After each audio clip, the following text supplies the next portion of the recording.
Ал, тамақ іш болсақ, қолдарыңды жайындар. Дастарханың бай болсын, қазан ошағың майлы болсын, төрт түлігің сай болсын, көңілің толып жайлы болсын. Әумин. Әке, төрт түлік деген не?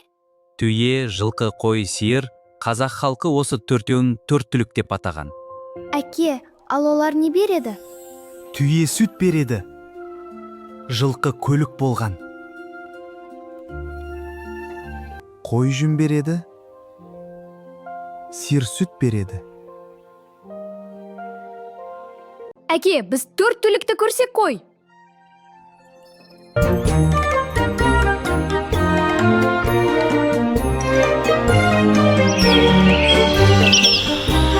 Вау!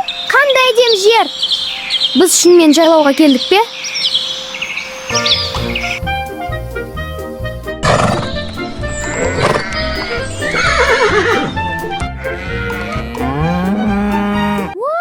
Төрт түлік қой! Олар бізге қарып тұр. Сәлем балалар, мен түйемін, мен шөлге төзімдімін. Мен жылқымын, мен өте жылдаммын. Ал мен қоймын, менің жүнім жұмсақ. Мен сиырмын, мен пайдалы сүт беремін. Балалар, төрт түлікпен таныстыңдар ма? Жарайсыңдар балалар, енді олардың дауыстарын тыңдаймыз ба? Ал ендеше бірге тыңдайық, қойдың дауысы қандай? Қой мә дейді. Ал енді түйенің дауысы қандай екенін білейікші?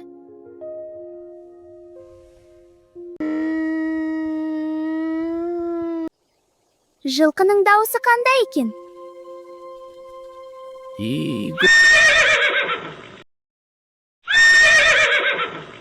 Сиырдың дауысы қандай екен?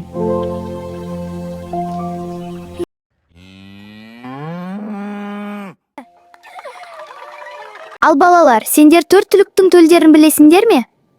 Аялы төл деген не? Аян, қара, мына тұрған төрт түліктің балаларын төл деп айтады.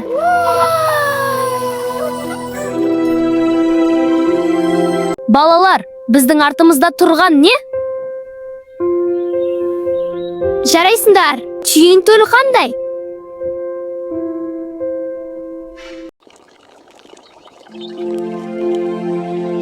Дұрыс айтасыңдар, бұл бота. Балалар, ал бұл қандай төлік?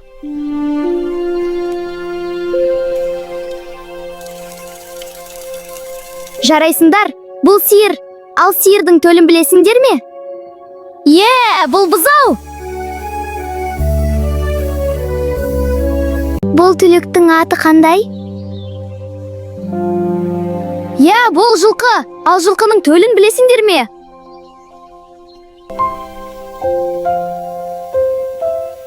Дұрыс айтасыңдар, бұл құлын.